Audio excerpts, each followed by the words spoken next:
So a couple things before we dig in. Before I introduce our two guests today, if you have questions, we definitely want to get to as many of them as we can. The conversation today is really going to focus around Orum and what they do to self-source meetings as account executives. So we're going to talk all about the process, frameworks. We're going to have some like kind of cool data that we're going to show you as well. But if you have questions, try to drop them into the Q&A section in Zoom so we can get to them. And our two guests, real quick today, we have Daisy Chung, who is Director of Sales at Orum. Good to have you here, Daisy. And then we have Avi Mesh, who is an Enterprise Account Executive at Orum. And what they do at Orum is they really just, the platform is like I'm a huge fan of, but they just eat their own cooking is what I like to say. So they sell a platform that helps people prospect and be more effective on the phones, and they're really good at prospecting too. So that's what we're going to dig into today. You two ready to get started? We cool? Yes, sir. All right. Let us know in the chat. I think what would be good is let us know your role. So are you an SDR making calls? Are you an account executive? Are you a sales leader? Drop your role into the chat. That'll help us be able to customize the content a bit for you today. Chat is going off right now. A lot of Yeah, AE. there we It's go. like, Love it. And for you SDRs on the call too, you're going to get a ton from the conversation as well. You're just going to have a little bit more time than the account executives do to prospect and that sort of stuff. Let's get started. The first question that I want to kick Daisy. We'll start with you. Um, a lot of the focus, especially with account executives, there's always this, hey, we should be prospecting, like get some meetings, like that sort of stuff. And I think that if we kind of peel back the onion a bit, there are some other reasons why focusing more on outbound can be particularly effective, whether that be, hey, our best deals tend to come from outbound. We tend to land larger deals. Like, do you mind sharing a little bit more? Like, what is the culture like at Orum with outbound? Why is it such a big priority for you guys, especially with the account executive? Because you guys have an SDR team too. Yes. Yeah, great question, Jason. So, I mean, first and foremost, it's important to us because we sell an outbounding tool. So it would be hypocritical if we don't use our own tool. We don't go out there and prospect. That's first Yeah. thing. Second thing, we're also all salespeople, regardless of Orum being Orum. As a sales professional, it's important to prospect because we have an awesome SDR team, we have an awesome marketing team, so we get leads that way. But sometimes leads ebb and flow. You'll have months where everything's going really well. You have months where it looks a little low, and you can't predict that. So as a top performing AE, the only way you can predict and maintain your quota, your whatever number you're looking to hit, is to control your own destiny. And that's why it's important for AEs to get into the habit of prospecting and outbounding so they can fill in those gaps on low months, low quarters, and drive those deals home. And then the other piece you mentioned right there is some of the biggest deals I've seen historically, both at Orum and my previous company, has come from outbound because these are folks who don't know what's good out there until you've reached out. And those folks typically have bigger budgets, they're bigger company. You can decide how big or how, that company is versus inbound, what SDRs bring you. You kind of have to work whatever is presented. Gotcha. Avi, with outbound, because I think, and where the reason I'm asking this question is that I think the general kind of thinking is, hey, wouldn't it be great to just get handed a ton of inbound leads? And I'm curious in your experience running, you've been doing this for a while, but specifically at Orum, what difference do you notice with deals that you've self-sourced versus, let's say, inbound? What kind of difference do you notice between those, and especially with the outbound deals? I think outbound deals is a good question. The ones that I've sourced, I tend to take a lot more ownership over, a lot more Yeah. pride in because I'm the one that found them. I also find that sometimes when I've got leads that are coming my way, at times they can be starting below the line, below the level of influence. And so if I'm driving that myself, and doing that outbounding, a lot of times I can really go high first. And I feel comfortable doing that at this point, and allows me to align with strategic initiatives at the top of the organization. So I have a lot more, I feel like, control over my destiny about where my journey begins.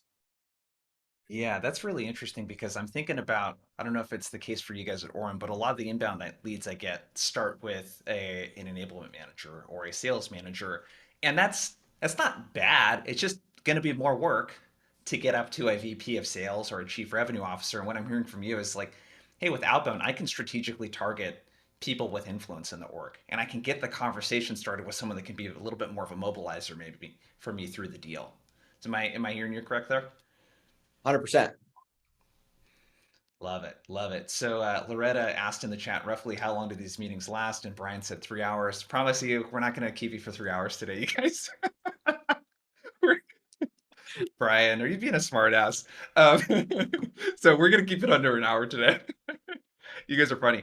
Um, I think what would be really good before we dig into kind of how to block and tackle the week, Daisy, would you mind sharing your screen? You have a dashboard, and what we're about to see is the account executives at AE and kind of like the outbound activity, meetings landed, all of that kind of stuff. Do you want to share with everyone what they're seeing here on the screen? Yeah, I'm happy to. So this is the Orum dashboard here, and I just pulled up last month, and these are just the AE. So I siphoned it out to the AE team at Orum here. You can see Avi, our rock star here on outbound prospecting and driving deals, is top here with 20 meetings sourced just from the phone last month, which breaks down to about five a week. And even other reps breaking down 3 to 6 meetings per week when you break down the numbers here. But that's the power, is how can we drive your own meetings in addition to whatever you're getting from inbound, from SDR, that's awesome, but how can you control your own destiny? And here at Orum, we recommend every AE have to be working at least 5 meetings a week, regardless of where they come from. And that's why folks like Avi crush it, because he's booking his own 5 in addition to whatever he's getting from the SDR team to drive those numbers home.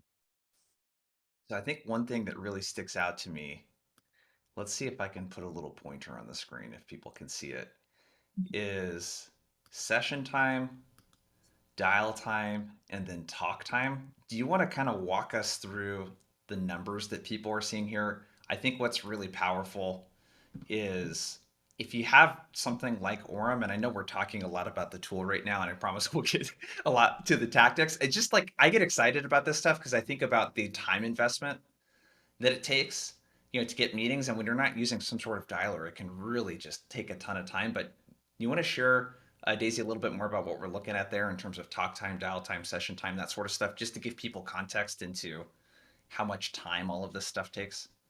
Yeah, so for breaking down all these metrics here, last month he spent 3 hours and 13 minutes talking. That's whenever someone picks up, you have their conversation, good or bad, that's talk time. And then dial time is when you're dialing. So no one's picking up, you're dropping those voicemails, nothing's happening. That's when you accumulate that dial time. Session time is how long you're logged into Orum for. So it's talk time plus dial time any time between. So after you hang up, usually you type in notes. Sometimes you book a meeting, so you want to send out that meeting, send out that email. So all the in-between times is where we track. But to your point, our goal here is not to have AEs prospect outbound, 6, 7, 8 hours a day. That's not feasible for them to work their full-time job goals here. But Avi, he only spent about 30 minutes logged into Orum each day or less last month to get to this number. And that's why it's really important when we think about prospecting. It's not this multi-hour event. It's working smarter to get you those meetings and making sure you block off your mind space and focus. I think a lot of times for AEs, when you think about prospecting, your mind's running a mile a minute. You're thinking about your deals you're closing. You're thinking about, am I getting a DocuSign? Do I have to ping legal? All these things are racing through your mind. And then you have to think about prospecting. That makes it really hard. But if you just block out 15, 20, 30 minutes, an hour a day, where it's purely focused on outbound and nothing else, then you can achieve some of these, meetings that Avi and some other AEs are doing too. Yes. Okay, Avi, got a couple questions for you just based on what we're seeing here in the chat. So, length of sales cycle, just I don't know what you're allowed to share with certain stuff, but generally, just so people can kind of understand, this is an enterprise sales motion typically. I think it depends on inbound or outbound, right? Outbound, generally, you're seeing 4 to 10 months on a sales cycle, I would say.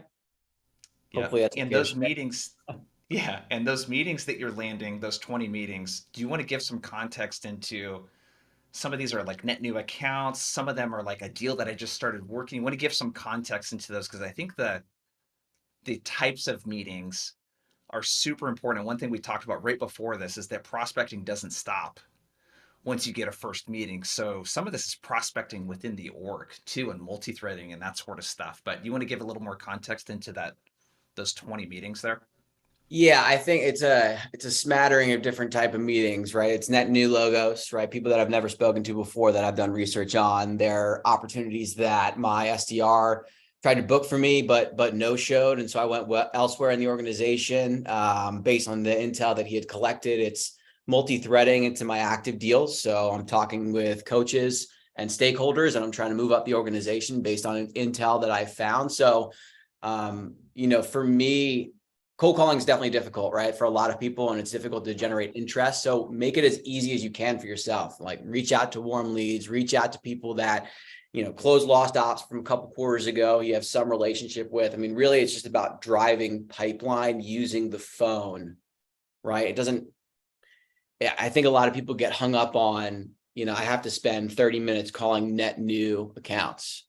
And you can do so much damage calling people you're currently working with and building groundswell and multi-threading within those deals to accelerate your active ones. That's worth Yeah, noting. gotcha. I'm gonna grab a screen from you real quick, Daisy. I want to spend some time on this part real quick.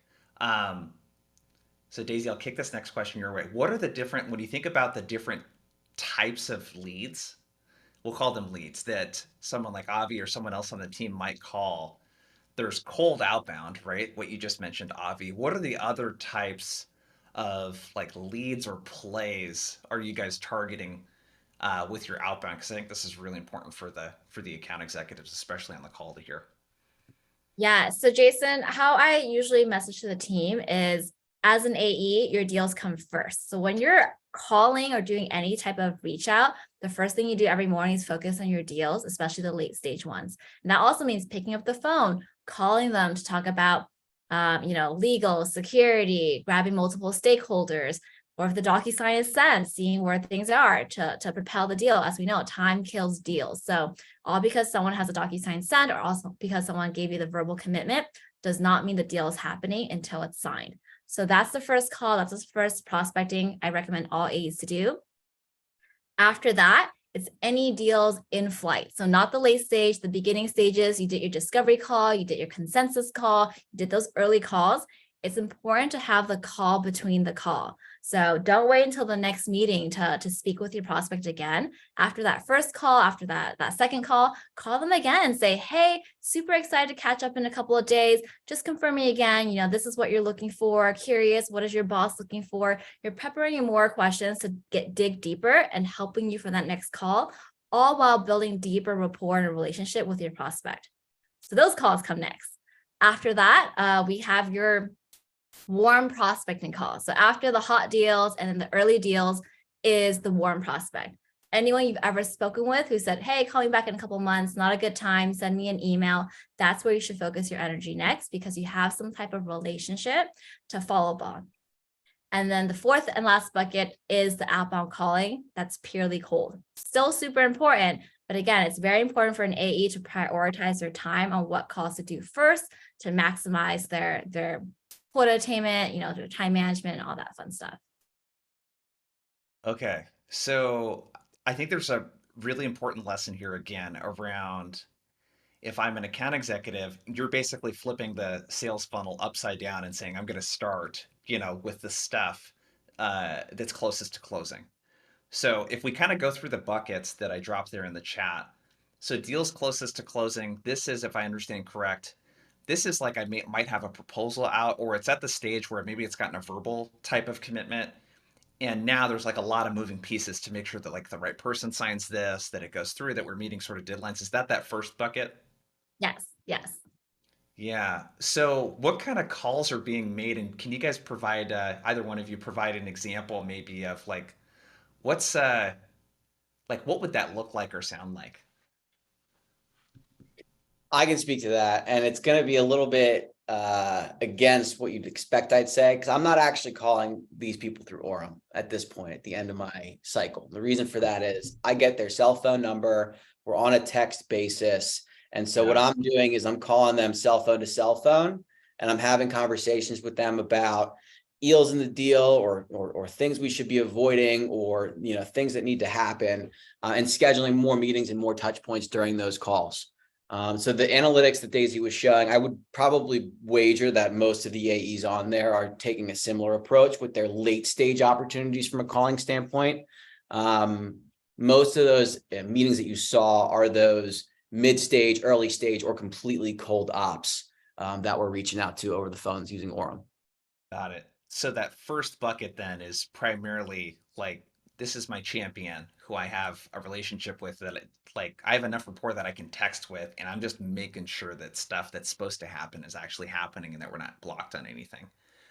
Yes, I like to add a quick point. I think once you get on that texting basis, that mobile to mobile, that obviously really wonderful at driving that relationship. That's when it's very easy to, you're texting, you're slacking, you're calling directly, like you guys are friends at this point. Another avenue I have seen some AEs have used Orum in this late stage is also your champion's your champion. They're there for you, but sometimes a champion will feel bad to give you bad news, will feel bad because they're going through some things internally. Let's say budget's approved, they're about to sign, and something happens internally. And because they love you so much as a rep, you built such a strong relationship, they don't want to tell you quite yet until they get better news that, because they love you so much. And so sometimes I have seen folks, even the late stage deals, use Orum to call with different numbers because they're purposely ignoring you because they don't want to give you that bad news, because they're trying to save that bad news. And then they ignore your call sometimes. You call them with Orum and you better laugh it out. They're like, hey, it's a different number. And you're like, yes, hey, Bob, what's going on? Like, it's been a couple of days. Let's catch up here. And then, bad news is bad, but you still want that news ASAP so that you can help control and influence the deal and help understand it. So both ways, get on that texting mobile, but sometimes champions are also scared to tell you bad news and you need to pull it out. Got it. Okay. So the stats that we were shown earlier don't include these types of calls. So if we look at it, and I dropped it again in the chat, I think this is kind of a good way to structure the call today. So deals mid-flight that are kind of early stage, this is the multi-threading stuff that is typically happening. Can you guys share? I'll kick this over to you, Avi. What kind of calls are you making through Orum there, and give some context into like a typical situation, I guess, that you might be calling into that bucket. So, like tactically, how I would approach those mid stage ops. I mean, look, you get a lot of information from these people, your prospects out of the gate, right? A lot of information that you can't find if you're looking online and doing research, right? So, the whole thing about outbound prospecting that's so difficult is finding the right relevance and right personalization at that moment to pique their interest, to have them consider talking to you and moving a deal along. And so what I tend to do is I try to collect as much information from initial stakeholders as I can, work my deals with them and progress them, but also realizing that in this economic environment, it is absolutely essential that we're looping in stakeholders from different departments and at different levels. And so I'm basically taking the information that I collect, the reason for why Orum, for example, could be the right solution for them at this moment. I'm applying that messaging to my subsequent outreach, which makes my hooks even more relevant. I mean, tactically speaking, what I'm doing is I'm leading into the call by saying, hey, I've spoken with a couple people at your firm, and I understand that XYZ is a current situation that you guys are dealing with, and I have some ideas to share about how we can help you. Is now a good time to chat, or would you rather schedule something with me, right? It's kind of like having them choose one way or the other. Odds are it's probably not a good time, and so then we're booking a meeting. That's generally speaking my approach to try to multi-thread mid-stage. Yeah, and double tap on that. Avi does a really good job in being very clear in what he expects, because at the end of the day, when it's late stage, no one wants to waste time. No one has time to just talk shop to talk shop. And so when Avi does these calls, you always give something before you take something. So before we ask like what's happened with the deal, this, that, who else is involved, you're giving something. hey, reaching out, I noticed last time we spoke, you mentioned your reps really like this or you like that. We're actually releasing a new feature. I actually have a client who did exactly what you did, and I can introduce you guys. Hey, remember last time we spoke, you were hiring a new SDR. I have a couple of folks that might be good fits here. You always give, and then you can start taking, which means just asking questions to help with the deal. And that way it's always very productive. And again, Avi does a clear job that no time is wasted, because their time's important, your time's important. That's why there's always this give take when we do these type of mid-trial, mid-deal calls. Love it. And for those of you in the chat, we are going to get to that fourth bucket, the cold outbound. Like we're going to get to that today and talk a lot about that. The point of going through this is that like the continuation of prospecting through a deal cycle, that's the important part here. So multi-threading, I want to ask, um, so when you're calling these other folks, Avi, does the people that you've previously talked with, do you let them know that you're going to do that? Like what's the process for engaging these other stakeholders when you've already had initial conversations with folks? And I know there's a lot of context that is Yes. important in these types of situations, but any general rules of thumb for multi-threading and prospecting within the organization when I've already established contact with a stakeholder or a group of stakeholders? Generally speaking, it's an important question. Context is key. Generally speaking, what I'm trying to do is give my contact the opportunity to help me build groundswell and multi-thread first. So I'm coming to my calls with ideas about who else should be involved above them, coming with names, not just asking who else should be looped in, but coming to them and saying, hey, looks like Jason's your VP of sales. Let's get on a call with him next. I'm trying to give them an opportunity to drive this deal themselves. And if it's stalling or if they're not moving it along, right, the deal's dead anyway. And so I'm reaching out to Jason on my own if they're not willing to do that on my behalf. I'm willing to get my hand slapped once or twice in the spirit of trying to get a deal going, because if they're not moving it along, it's not going anywhere, right? And you need to get to power as quickly as you can. In an ideal world, you've built enough value, you've expressed enough business acumen that your contact would feel comfortable introducing you to the right folks on your side. Always ask for that introduction.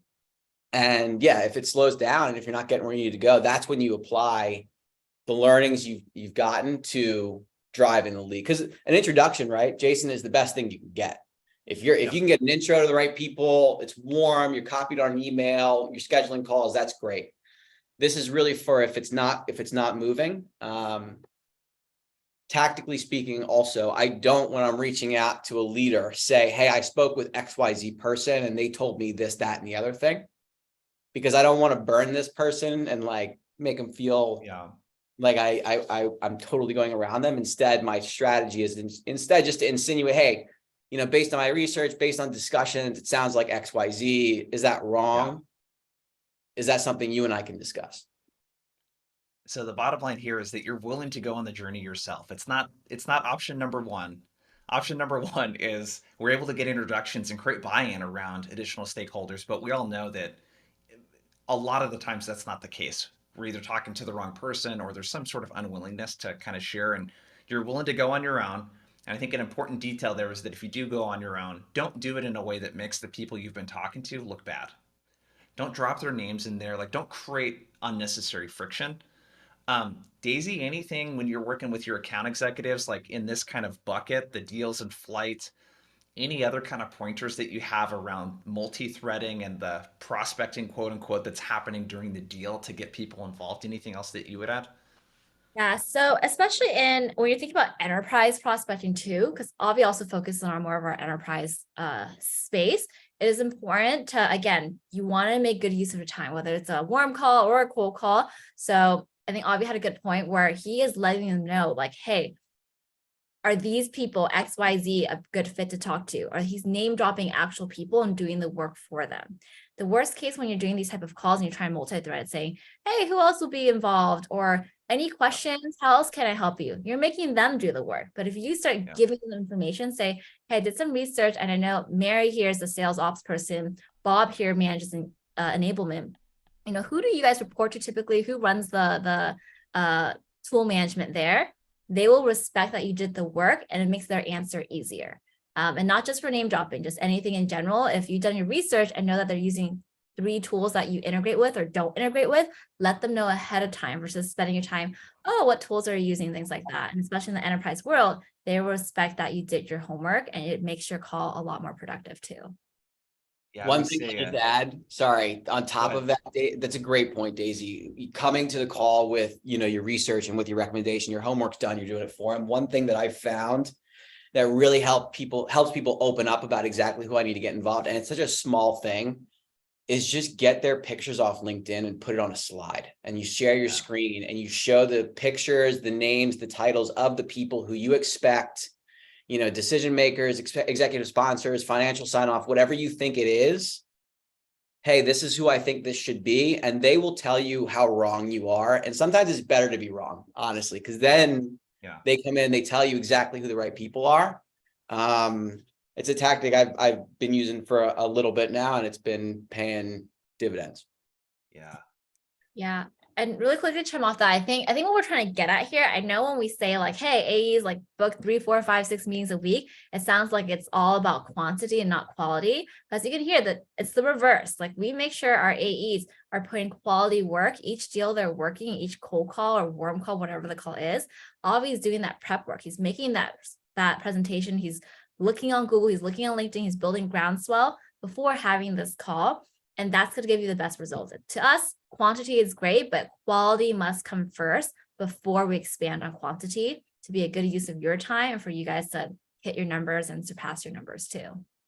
Yeah, I love it. I think the principle here, and one thing that I always say is it's easier to correct than to educate. So don't expect a prospect to educate, especially an executive. Like, it's much easier to correct. I think I got the idea of the people's images from Armand. I think I heard him say that or something. I can't remember, but it definitely works. It is such a pro move. People are like, oh, wow. And especially if you're like adding little notes in like live or moving people around or whatever it might be. Um, okay, let's get into that third bucket. So the warm prospecting bucket. Daisy, I'll kick this question your way. Can you remind us again what kind of outreach are we doing in this warm prospecting bucket? I think closed lost deals was one of them. What other kind of stuff fits into the warm prospecting bucket typically?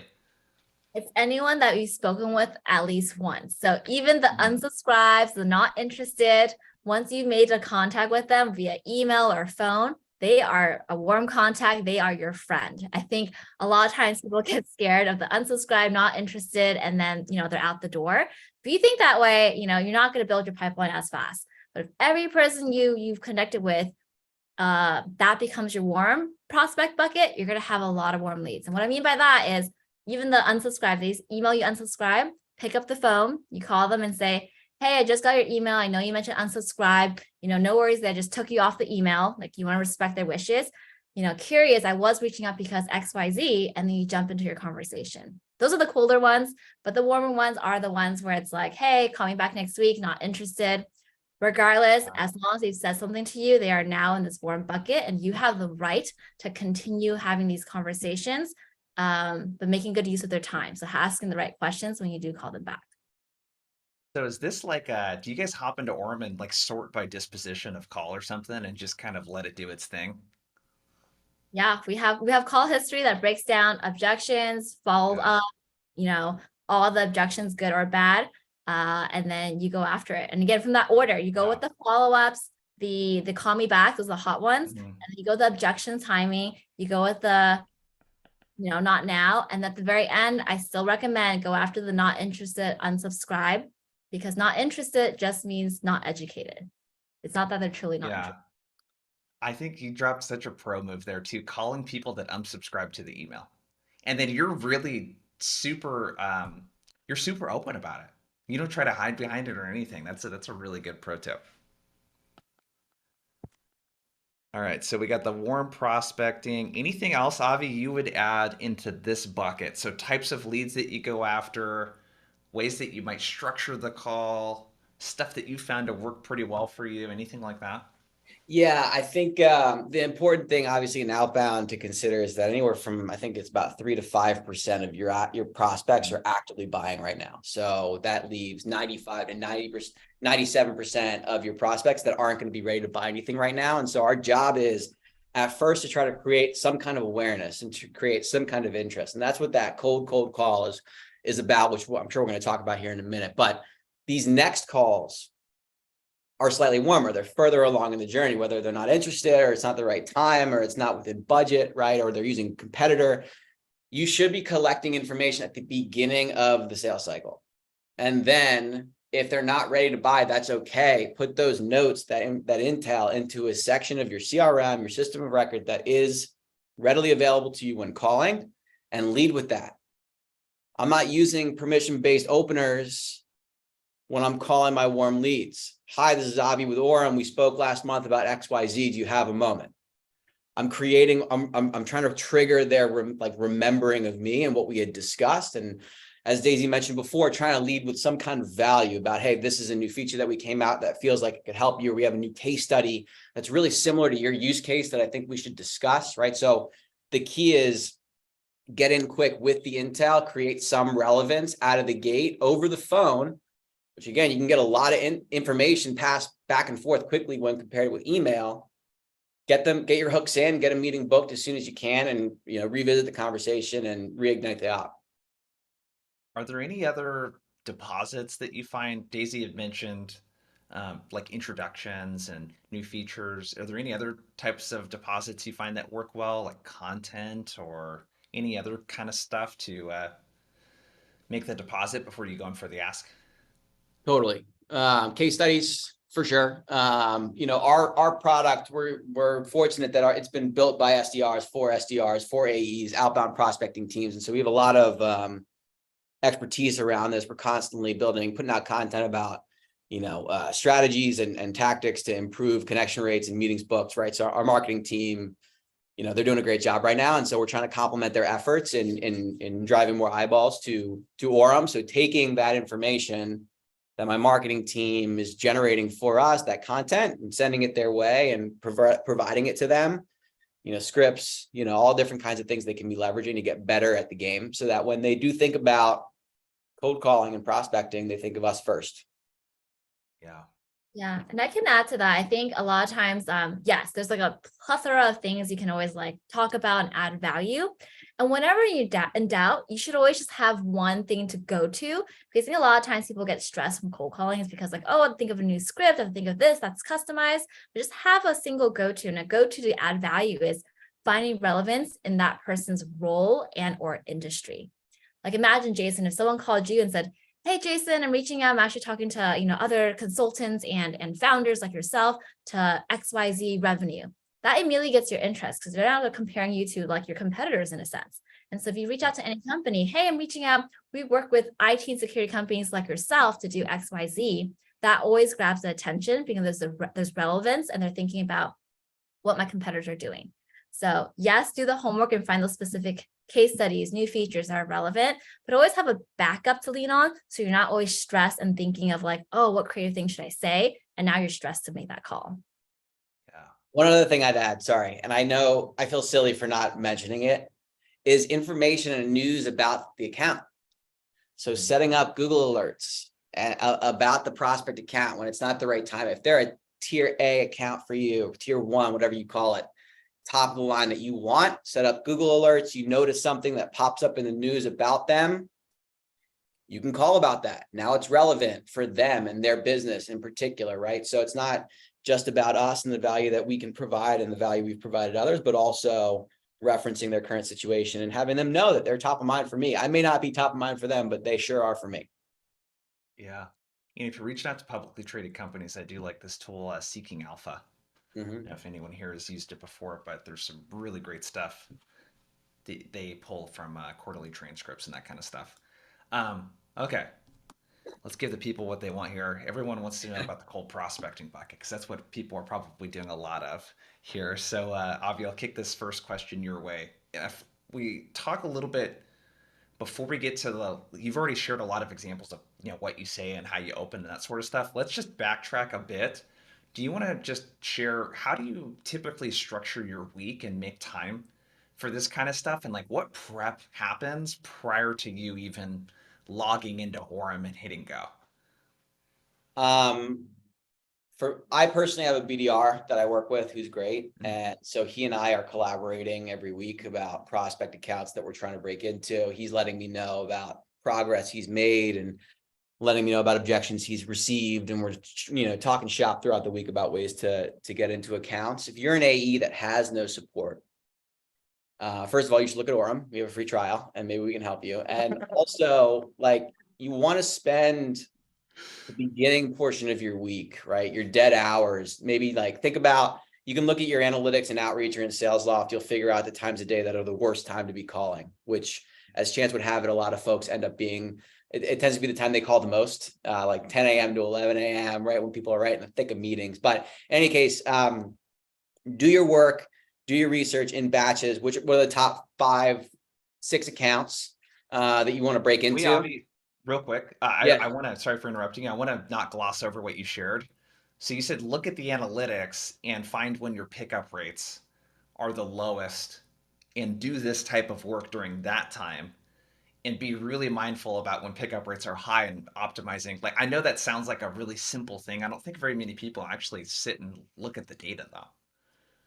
And I think you're right for sure. I think that it will certainly depend on the persona you're selling into and the segment that you're selling into, and answer rates are going to change. But if you've got a BDR team or you've got any historical data that you can access, generally speaking, it's a good indicator of what you should be doing or should not be doing. So try to, if you can, depending on what your meetings are, where your meetings are scheduled and what activities you have to do, dedicate your research and prospecting blocks.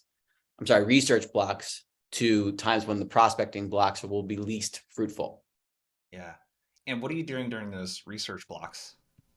So I've got my list of target accounts. I'm going through them, looking for any triggers or indicators in LinkedIn sales insights that would indicate they may be a good person to reach out to. At that moment, I'm looking for the top 5 to 10 prospects that historically have expressed any kind of interest in our solution. I'm checking outreach to see if we reached out to any of them before, had any engagement with them over the last 6 to 12 months, trying to find any net news, people that are now at the company that have come from current customers or are new to the company and maybe trying to make a splash. And I'm adding as many of them as I can into a call only sequence. And then doing my call blitzes with, basically all that batched research that I've done for multiple accounts, doing my call blitzes with those guys at the time of day that generally leads to the most connects. Okay, so this is another thing too. So the task batching part of this, I find is so crucial for an account executive because you could just like if you do account research and then pick contacts and then you make a couple calls and you send emails, and it's like next thing you know, an hour's gone by and you've maybe reached out to 5 people, kind of thing. So you're very deliberate about researching accounts, you find triggers, and you find contacts. That's a separate activity from any kind of calling. We haven't talked about email yet, but any kind of email, any kind of outreach, those two things are separated, correct? Yes. Gotcha. Okay, I think it's super important. Go ahead, Daisy. Looks like you're going to Yes, say I was something. gonna say, and when you do all that work, which is really important, put that in your CRM. I cannot tell you enough times where I see reps are doing that right before the call, and then you do the call, and if they don't pick up, you do that research again the next time they call. So all that in-depth research, please be sure to put that in your CRM and your notes. And that way you do that one time, all that hard work. And every time you call, you know exactly what to say to propel a strong conversation. So that's another great point too, where it's like kind of like touch it once. Don't do the same activity over and over again. Where it's like I researched someone 2 weeks ago and now I got to refresh my mind and do it all over again, versus looking at a field in Orem or Outreach or Salesforce or whatever you got to do. Um, okay, so Daisy, I'll kick this next question your way. When it comes to the planning, is there anything else that are guidelines that you provide for the rest of your team in terms of how to structure your week, when to do stuff, pitfalls that you've seen in your career, anything like that that you would add? Yes. So we're going to go back to those 4 buckets we shared earlier. That is the 4 buckets I share with the team to block out their time. So the very first thing in the morning before any meetings start, they think about their deals. They go after them, the calls, the emails, the creativity, tapping into internal resources to help with those deals, because no one wins deals alone here. That should be priority number one. And then you go to, down that list of the beginning stages of the deals, and then the warm calls and the PG. Following that format, if you could do the first two things before your meetings of meetings start, whether it's deals or whatever the case, internal meetings, that's going to set you up for success, because once your day starts and you have all these meetings in your calendar, your mind is scrambling. You got deals to do. You're thinking about those deals you want to close, but you feel like you haven't given that full thought. That's why those come first. And then you go through the meetings, and then you want to make sure you block off some time for that pipe warm and cold call. Because by the time you do that, it's closer probably to your end of day or you have beginning of the day. Because you've done the deal work, you can feel good as a sales rep. You did everything you can. You can stop thinking about those deals and really be present in those meetings, in those demos, and in that cold calling session. And that's going to give you the best satisfaction day in, day out, because you've done everything you could. You prioritize those deals where you can focus on pipeline. And when you prioritize those deals, you'll either hear good news. People will say, yep, send the contract. I want to move forward. You're super happy. And then you feel good. So when you're doing your cold calls, you're just a happy person. And worst case, they give you bad news. They go, sorry, deal's not going to happen. We can't sign. We've got to slash your deal in half. Yes, you're bummed. Absorb those meetings. But as an AE, pipeline solves all. So you have to snap out of it, have that pipeline again, and you should have that drive and excitement to get more deals to make up for that pipeline, that deal that you didn't expect to close. So that's why that ordering is really important. And that's why you'll give your full energy, good or bad news. And you're not wondering about your deals because you've already done that work there. So that's how I recommend reps to bucket their time. Love it. Avi, I'll kick it back your way here. So the actual call. So do you want to give us, and let me look in the Q&A real quick. I think Leo Patterson said, Avi, what's your cold call opener? If you could give us kind of that, and then also like when you're going after these cold accounts, um, maybe how you kind of structure how do you think about the call? Like what are some of the stuff that you're maybe thinking about prior to calling? Like what information do you have handy? And then how do you end up opening the call and all that stuff? So you guys aren't gonna think this is crazy when all I do is I say, hi, this is Avi with Orum, and I say good morning, or I say good afternoon. Like that's my opener. And it sounds weird when you think about it, but it's tough for people to hang up on someone that just wish them a good morning. I find a lot. And so a lot of times they're responding at that point, they're saying good morning, like, who is this? Sorry, who are you calling from? Like, what is this? And so that is my indication a lot of time that I have a license to speak. Because if they couldn't talk, they probably wouldn't have answered the phone to begin with. If they couldn't talk, they probably would have told me, hey, I can't talk right now, and they would hang up on me. They're asking any questions about who I am or what I'm calling about. That's generally how I'm opening, or that's my indication that I can go, right? So it's very simple. No like, craziness or, magic bullet, silver bullets over here. It's just good morning or good afternoon. And really the way I'm thinking about it is I'm just selling time. I'm not selling Orum yet. I'm just selling them on why meeting with me would be a good use of their time. And my backup at that point is getting intel, right? So if they're not down to talk, or they don't want to meet with me, or they're not going to introduce me to somebody else, trying to collect some kind of information from them to then further my messaging the next time I reach out to somebody else at that company, right? Like, I think there's a lot of times when reps are calling where they let people off the hook and they haven't gotten anything out of it. It kind of was just a waste of everybody's time. Try to find out something, like what's in their tech stack, what's a priority right now. Yeah. I love to say, if they're not the right person, I know it's not your job to help lost salespeople, but any idea who I could reach out to, and then they'll hopefully laugh and introduce me there. So that's my opener. That's my thought process around it. Yeah. I love that creates a little bit of a flywheel too, where prospecting tends to be a very one-to-one activity, where a single activity doesn't improve the outcome of the next activity. And I think that you're like, yeah, get something that you can use to hopefully increase your odds of getting a meeting on the next call that you make or the next email that you send. And I want to make sure that we're explicit with this. So you literally start off with, "Hey, Avi, it's Jason with Outbound Squad. Good morning." And you pause and you just wait for them to talk. Yep. Okay, so what happens right then? How do people typically respond? Usually they'll say good morning, or they'll be like, sorry, who's this? Yeah. Um, that's for cold. Like I've never spoken to them before. Mhm. The tactic changes if they've hung up on me previously, right? Like Yeah. maybe I've tried that opener, they've hung up on me. The next time I call, I make a note of that, by the way, in the first call, hung up on me. I just go straight into my hook next time. Like, hey, this is Avi with Orum, was calling about. Sounds like you guys have a pipeline gap right now you're trying to fill. And I try to hook them real quick before I let them talk, because I know they're going to hang up on me if I don't. So it's Yeah. a slightly different approach depending on, the previous activity. Yeah. Go ahead, Daisy.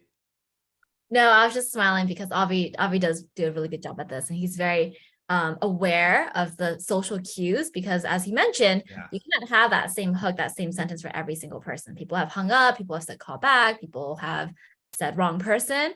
And so you have to change that piece and be agile with it. So Daisy, what do you recommend for your account executives and for the people watching? So when a prospect's like, "Well, who's this? Who you calling with?" Very typical question that people tend to have, prospects tend to have at this point. What's the best way to proceed from there? I mean, I always say the best way is your way that works with your Mhm. personality, because the best way for Avi is going to be different for another rep, for another rep, for another rep, because you are who you are as a person, and you want it to match your personality. If you're someone funny and your jokes can land, like tell that joke. If you're not funny, don't tell that joke. So it is really critical to do enough cold calls so you can start seeing what sticks, but also what feels natural. You don't want to be sweating. You don't want to be like, oh my God, that doesn't even sound like me every call, because you're going to have a disconnect and the job's not fun anymore. So yeah, that's the answer, is find what works. There are a couple like things that are generic that can work for everyone. So one thing, Mhm. whether you use it or not, that gets people to kind of go past the hook and listen some more, is using the word specifically. Hey, I'm reaching out to you specifically because I see you lead the sales team. I see you lead the HR team. I see you lead the security team. And we actually help folks do XYZ things. So just that word itself will get them thinking, why is this person calling me? Why are they reaching out specifically? So there are tips and tricks like that that you can embed, but the best cold calls, the best ways to keep them on is finding things that you feel natural and comfortable with.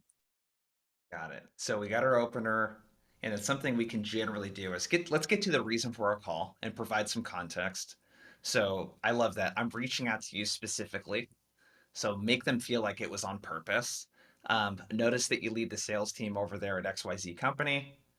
And is the psychology behind doing some of this stuff too, just to show the prospect I'm not some random stranger? Like you're trying to bring some familiarity and rapport into the conversation and show them that I did a general amount of research. Is that kind of the thinking? Yeah, you're showing this Yeah. reason to your call. They're not just one of many. And you can feel good about a salesperson. It's, you are reaching out to them specifically. Yeah. You're spending 2 seconds of your entire life to pick up the phone and reach out to this person specifically. So if you feel that, and a lot of times as a salesperson, you have to feel truth to the words you're saying, or there's a disconnect and you're not going to feel good. The more passionate and the more you can own each word that comes out of your mouth, the more it's going to show how genuine you are, and the more that's going to attract positive interactions. And to add to that, I typically have their LinkedIn pop open when I used to make calls, and you see the titles. You can say I'm specifically reaching out because I saw you're the team lead. The more specific, the better. And then if there's any words in their description, just use those words. I see you manage a team of 6. That's awesome. I see you just got promoted. I see you worked at this company for 6 years. Oh, wow. And so you're literally Yeah. reading what's in their LinkedIn, and that usually captivates their attention. Love it. So Avi, when it comes to the we help part or explaining kind of like a little bit more context, what do you do here? Because I think that the move for a lot of reps here is to go into pitch mode and they just totally like lose the prospect. How do you think about that part? I think a lot of people focus on next, like what we do. Like this is what we do, right? Like you're pitching now, like you said. And what is most compelling is the problem that you solve. What is the problem that your client is likely dealing with that they don't want to be dealing with anymore? You mentioned that, and you confirm, does that sound like your world at all? Is that something you've experienced? And when you get that confirmation, then it's like, okay, cool. So, to Daisy's point, the reason why I was reaching out to you specifically about this is I saw that you're XYZ, Orum helps do this. Would you be opposed to seeing if we could help you guys out as well, like we've helped other companies before? Maybe drop a case study or a tidbit like that. So it's problem first, because if there is no problem, there's no solution, right? Yeah. Can you give an example of what that would sound like with the problem? Yeah. So for us, it's it depends on obviously the persona that I'm reaching out to. Like if I'm reaching out to a VP of sales, it's like, hey, a lot of the VPs of sales that I've been reaching out to, they're finding inbound leads are going down. They're trying to get their AEs to prospect, but there's so many other things they have to do every single day. And so it tends to not be a priority. And there's this pipeline gap that they're trying to fill. Does that sound like your world at all? Or is everything good over there at company? And then they tell me, like, what did you say? I'm smiling because that's very similar to my talk track. Yeah. Getting AEs and prospect. We established Jason Avi, you guys are like twins from another world. So stand-up comedy, door-to-door knocking in the past, and now similar talk tracks. So for everyone out listening, we established that Jason very similar people. Daisy, I want to kick this question your way. So the problem, what I noticed Avi did there is he talked about an above the line problem. And I think a lot of people make the mistake of, I get a VP of something on the phone, like if we use a VP of sales, but then we talk about something that a sales manager might be working on. So talking about connection rates, connect rates versus like pipeline. How do you think about, like, from a messaging standpoint for a rep when they're talking about like what Orum does and the problems that it solves, how do you think about making sure to align to the thing that based on that person's role that they're going to care about? Yeah, so this comes from coaching and training for management, because if you don't know the different levels that you're reaching out to and what they care about, then you're going to fumble your words. You're going to go back to the beginning, which you're going to go back to core talk track, which is typically aimed at managers or reps, which in Orum's world or any person selling to sales is like, oh, we can drive more activity, we can drive more dials. But VPs don't care about that. So you must be trained prior to understand the rep level, IC, the management level, the director level, and then the VP level. And to be honest, from there, you got to break down the different segments too, because there's that industry or that department you reach out to, that's your core department, but you have to go into sales ops or rev ops that buy tools and software, as well as finance, and have some sort of talk track. And sometimes if you're working SMB, you also have to have a talk track for CEOs and founders. So being trained on knowing what each person cares about as a broad level, doing batting cages and practice with your management team, with your peers to get enough at bats. And then you go out there. You're going to make a mistake. You're going to jumble around. But then once you kind of get a framework, you're going to be able to speak to each person. And it's going to make yourself so much more powerful as an AE when you sell the deal, when you start getting them into like a pilot or a POC to navigate the different multi-threads there. And even from an SDR perspective, if you can navigate these different personas and roles, your AE, your management team is going to appreciate and see you're able to do that. And that likely would be putting you on that AE promotion track, should that be the role you're interested in, because you have that skill set too, SDR or AE. Love it. So Ashley Black, hopefully that answers your question. We just gave kind of a run through of what the talk track sounds like. I'll kind of open this up for either of you too. I noticed Avi shared that there's a call only sequence. So any tips, pointers on like the contact strategy or the sequencing strategy when you guys are reaching out to prospects? It's kind of one of those things that Daisy talked about before, where it's like, it works for me, doesn't mean it's going to work for everybody, right? So like, take all these ideas with a grain of salt, try them out yourselves. And I am spoiled with Orum, where I can do a call only sequence and it doesn't really impact me that much. My main reasoning for doing that is because I'm strongest on the phone. That's just all it is for me. Is I would rather get into a conversation with somebody on the phone than over email. And tactically, what I'm trying to do is confirm that their phone number is correct. So making sure that it's their voicemail that I'm hitting, because we can record voicemails and we can automatically drop them. And so I want to make sure I'm dropping those voicemails with the right people at the right time. And so once after a few days of reaching out to them, if I haven't caught them, hopefully at that point I've validated that it is the correct number for them. And that's when I switch them over to a sequence that has touch points over different channels. So I know that my emails are landing. I know that my voicemails are landing, and my LinkedIn touches is the same thing. So for me, it's just a preferential thing where I feel like my strength, I have a tool that allows me to do that. And tactically, it gives me the validation that I need to put them into a multi-channel approach. Gotcha.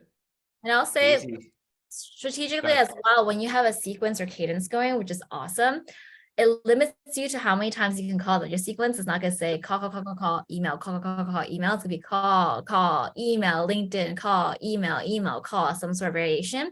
So having that and a calling sequence will allow you to go through the multi-channels. But also, if it's really urgent, you see some big news and you really want to contact them, you can do the twice a day, multiple times. Don't leave a voicemail because no one wants to hear 100 voicemails from you, because you have your sequence doing that for you to try to grab their attention too. Love it. One last quick question. How many times will you guys call a prospect before you stop calling them? The limit does not exist. No, I don't know. Like my sequences are like 15 calls, generally that call onlys. We have the ability to change our caller IDs as well. And it really depends on how confident I am or how good I feel about them as an opportunity. If they are rock solid use case, I'll keep calling. Gotcha. Yeah. And to get specific, I see some of the questions coming in. I think in a week, when it's your first approach, like 2, 3, 4 times is a good bet. And then that same month, limit down one less, like 3, 3, 3. And then after that, every month, you're calling twice a month and then once a month. And because you're adding value every time, you're not going to stop until you're on that do not call list, which you shouldn't be on that do not call list if you're adding value over and over again. And this is how you widen your pool of warm leads. I promise you keep doing this. You go from 0 leads to 3 cold, to 5 warm, to 10 warm, to 2 hot, 8 warm. And before you know it, you'll have hundreds of leads doing this for months if you follow that process and don't give up at the first sign of not interested, take me off the list. Love it. That's all we got time for today, everyone. Check out the chat. Go check out Orum, connect with Avi, Daisy, and myself on LinkedIn. And Daisy, Avi, appreciate you too. This was awesome. Thanks for spending time with us. There's a ton of value, and everyone else in the chat. Appreciate you engaging, asking questions, all that kind of stuff. And that's all we got for you today. Good work, everyone. We'll see you. Thanks, Jason. Have a good one. Thanks, Later. Jason. Thanks, Avi.